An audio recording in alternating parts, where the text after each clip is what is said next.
Is it working? All right. Here we are for our pre-lab for the gas law lab, the last lab of the year.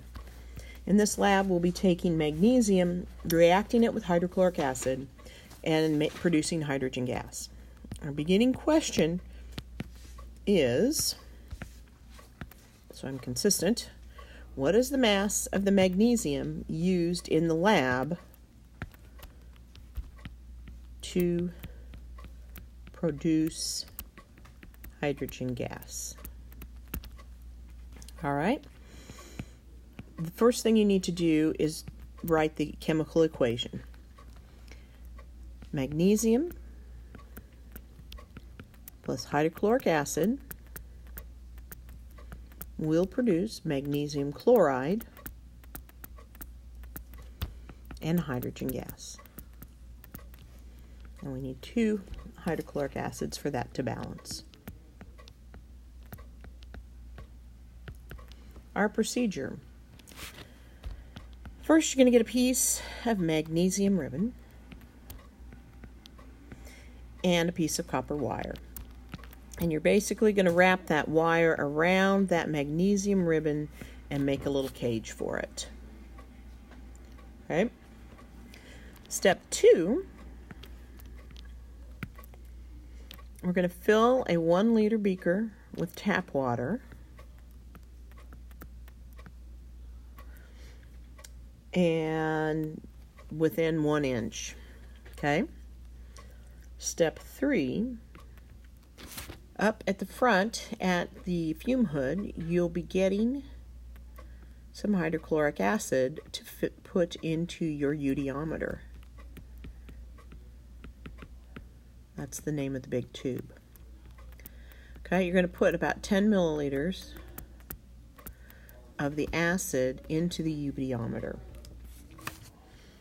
Step 4, we're going to fill the rest of the eudiometer up to the brim with distilled water.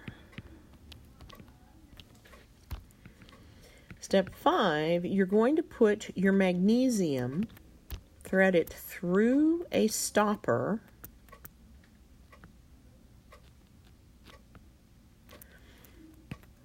thread the copper, not the magnesium.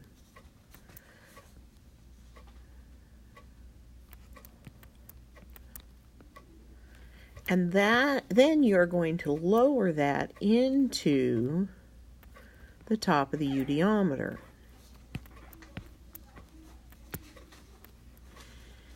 So that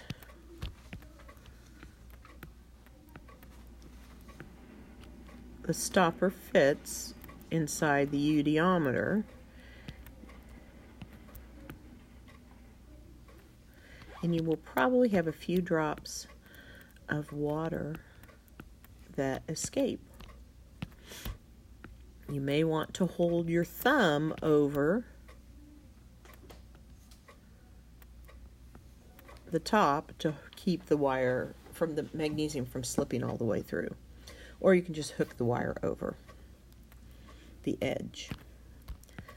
Step 6, you're going to hold your finger over the stopper and turn it upside down. So now it's going to look like this.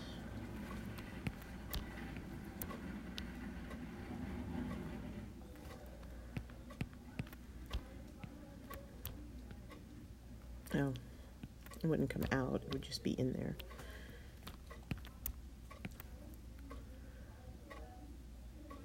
So your thumb is over the top of that, and your hand is holding it, and you're going to lower it into the 2-liter beaker. As soon as it's under the surface of the water in the 2-liter beaker, as soon as the hole is, you don't have to keep your thumb on it anymore.